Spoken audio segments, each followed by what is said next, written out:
are most of the books that I've been avoiding the past couple months. I don't think this is all of it, but this is what I can think of. Most of these are on my TBR cart or just tucked away somewhere that I don't see them. So let's go and read some of it because this is a very intimidating pile and it's gonna fall over anytime soon now.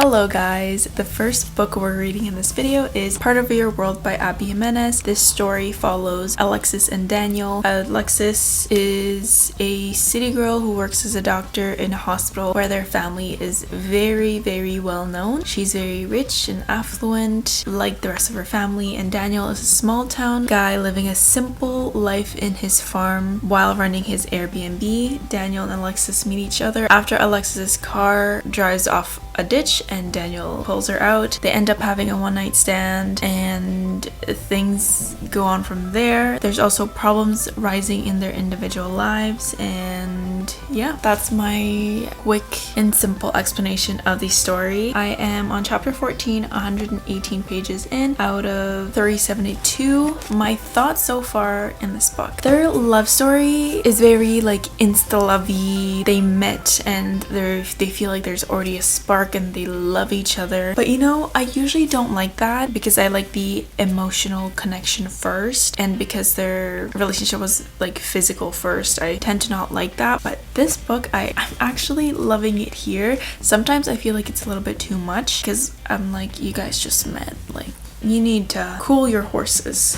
But honestly, like the first few chapters, I found myself grinning, laughing, and getting giddy because it's just, I love the banter between the two characters. I love that there's so much dialogue in here. The characters are just very likable. The fact that Daniel, the guy, puts so much effort into just her. Why can't guys all be like that? It is an age gap romance. I haven't read an age gap romance, so I think this is my first one. It's the first time that I've seen in books that the guy is younger. He's 28 and Alexis is 37, 38. I'm not sure. But there's like almost a 10-year difference. And I also love the goat. So the baby goat is named Chloe, and apparently Daniel puts PJs on her, and I just love it. And I also love Hunter the dog.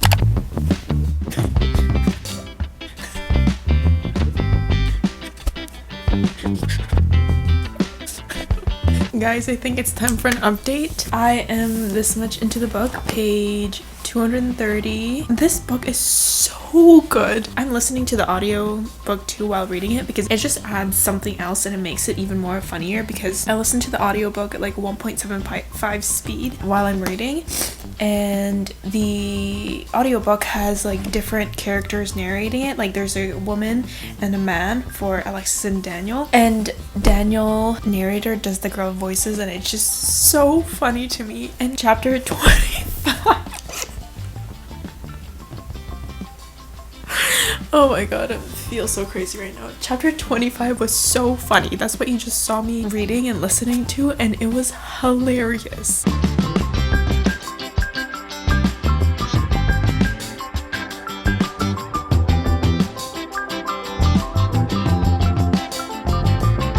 The thing I feared most happened, and it's just going downhill right now.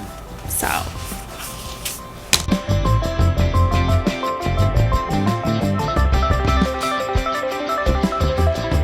guys, I just finished Part of Your World.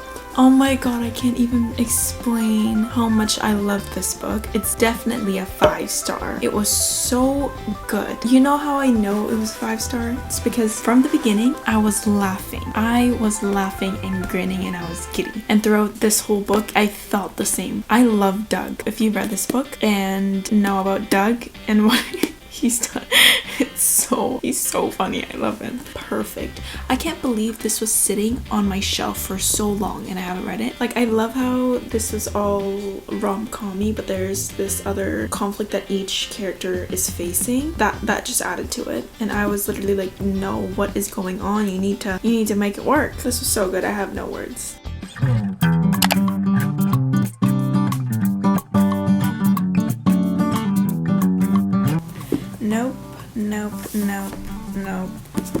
They brought out the Ouija board and it's like 10:30 at night and it's dark out. No. I guess this is a good time to talk about this book. So the second book in this video is The Only One Left by Riley Sager. This book is like perfect for this video, I'm guessing, because I'm avoiding it for two reasons. One is because I go out and always buy new books that I see and hear about online, and then I forget about all the other books I already have, and this is one of them. And two, I bought this with one of his other books, which is The House Across the Lake, but that one I heard so much good things about it, very hyped up on the internet, and I ended up not liking it. So that's why I've been avoiding this book. So I guess this is like me giving Riley Sager a second chance. I started a couple days ago, but it's a little bit slow. If you don't already know what this is about, it says it's a twisty and addictive gothic chiller about a young caregiver assigned to work for a woman accused of a Lizzie Borden-like massacre decades later. And then this is like the rhyme that keeps coming up in the book that I've noticed. At 17, Lenora Hope hung her sister with a rope, stabbed her father with a knife, took her mother's happy life. It wasn't me, Lenora said, but she's the only one not dead.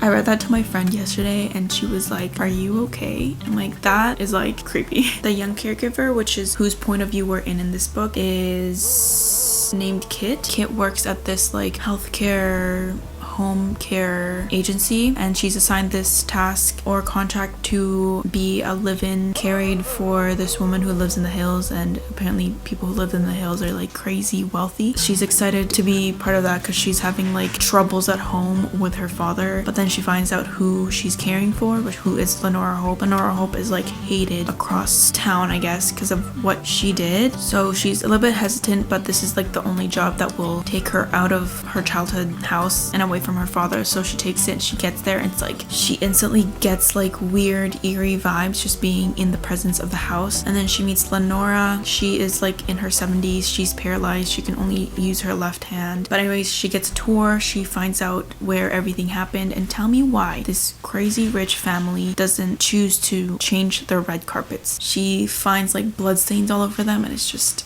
ugh. I can't imagine looking at that every day. Lenora tells her that she wants to tell her everything that happened that night, and she uses a typewriter because she also can't communicate, and apparently she averages like 1 word per minute, so it's gonna take a lot of patience.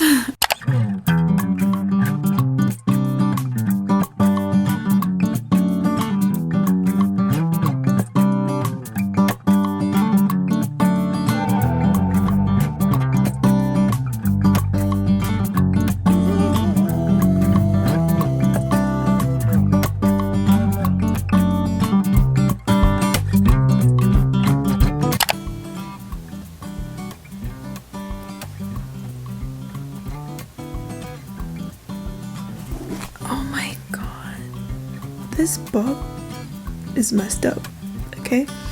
I was suspecting everyone, and then this new thing comes up near the end, and I'm like, what is going on? I'm so confused.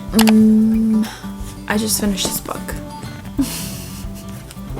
and I don't even know what to say. The ending was really good, actually. I like this way better than The House Across the Lake, because that book I don't even want to talk about it. This book was more like, it was a slow burn, but the ending at least fit with the story. The House Across the Lake, my reaction to the ending was like, how did we even get here? But this was actually really good. The ending was so good. But let me tell you this, by the last like maybe 100 pages, there's like plot twist, and I'm like, okay, that makes sense. Then there was another plot twist, and then when you think you know what's going on and who did what and what the real story is, no, there's another plot twist, and then there's a twist, and then a twist, and then more twist comes, and then by the end I was like, what? I'm gonna say though, Riley Sager is good at like throwing plot twists and shocking you, because that's exactly what happened to me in the last 100 pages. I felt like this part of the book, like the meaty part of the book, was very boring, and it didn't really like do it for me. I guess it was all building up for the ending. I'm gonna rate this book a 3.5 stars because I just liked it a lot more than The House Across the Lake. Austin, which one should I read? Which one? Twice. Oh, that is not a good look. I'm trying this new satin bonnet to sleep in, but Austin chose the next book as Twisted Games, so that's what we're gonna read.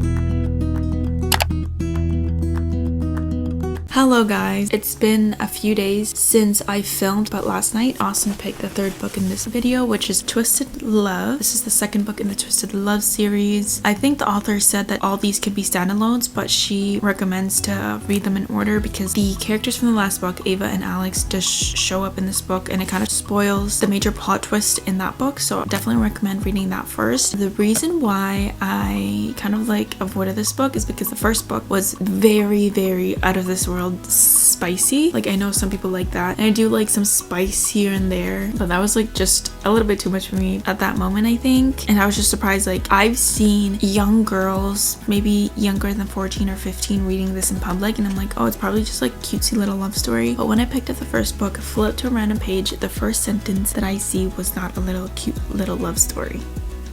Okay, it was not that. It's very spicy, so if you don't like that, I don't know if you'll like this book. But anyways, the Twisted Love series is about a group of friends, and each book is a different friend and their love interest, and this one is about Reese and Bridget. Bridget is a princess of a small country in Europe, I think Eldora, and Reese is her new bodyguard, so it's kind of like a princess and her bodyguard love story. It's also like a little bit of a age gap romance. I think he's 10 years older than her. It's just they start off not liking each other at all. They hate each other, but then they start bonding on the shared trauma that they have because they both have had traumatic lives and past, specifically like around their family. They're vulnerable with each other, and I guess that kind of is where they soften up to each other, especially Reese. Reese is described like as a grumpy, dark, and like just not the type of guy you want to mess with. It's kind of giving Grumpy Sunshine. I'm liking it so far. I just love forbidden love and like enemies to lovers and close proximity because they do have to live with each other since she is overseas in the US trying to get away from the crown's responsibility for her and just to get a sense of like living a normal life and freedom.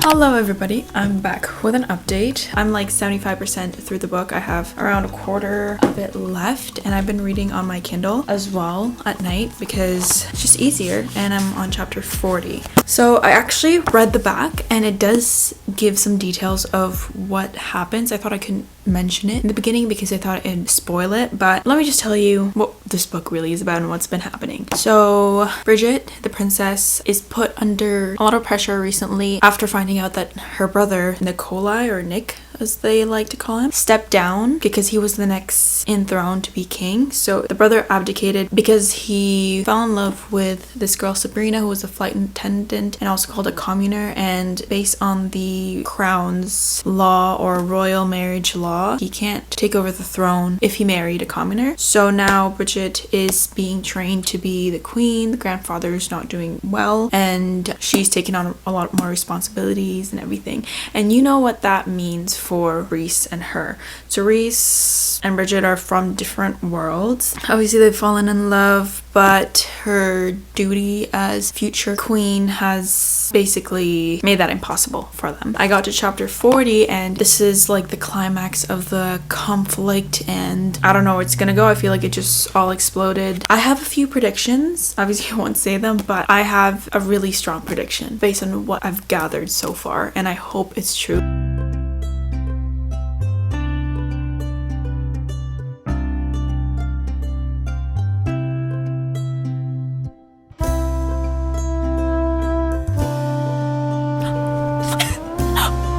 Oh my god, I knew it. I knew it. It's going the way I wanted it to go. But there's like another plot twist that I didn't see coming.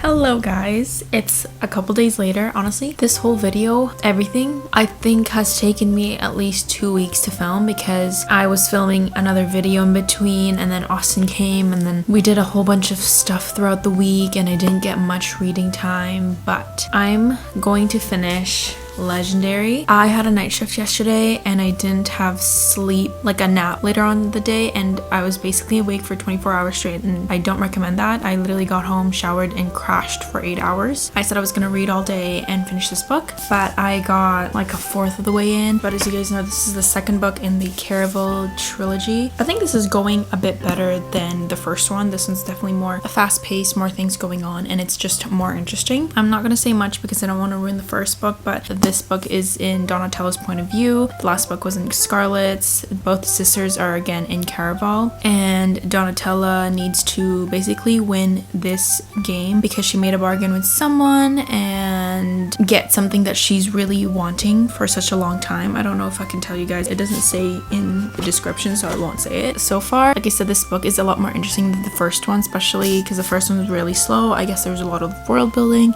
stuff like that, so this one just got into the action. This one continued right after the first book, so there's like no time jump or anything, and I'm liking the tension between Donatella and Dante. Like Dante, the first book I didn't like him, but Dante here, he's very like, obviously likes her and is so jealous and stuff like that and overprotective. I'm actually in the chapter where I met Jax. I heard that Jax is like a pretty big character in Once Upon a Broken Heart and everyone loves him, so I'm on that part right now, and he doesn't have a good reputation. There's some tension between them too, so I'm gonna leave it at that. I'm gonna keep reading and I'll update you guys later.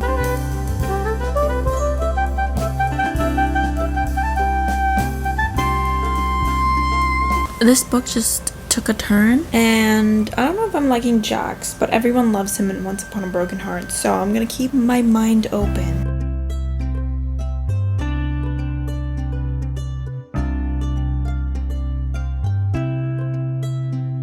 Hey guys, it is the next day and I've read quite a bit last night and quite a bit this morning. I got 80% into the book and I have a little bit more to go. This one definitely has so much more interesting things going on compared to the first book. It's kind of, you know how in the first book they said Caraval is just a game, nothing's real, don't fall for anything and go crazy. This one they didn't say that, and it's crossing the line of is it still a game or is it real life, and it's definitely driving Donatella crazy. There's a lot that's happened since I last updated you guys. Definitely lots of secrets that are being slowly unfolded, but there's more secrets to come. I feel like this last bit of the book is gonna just blow my mind, hopefully.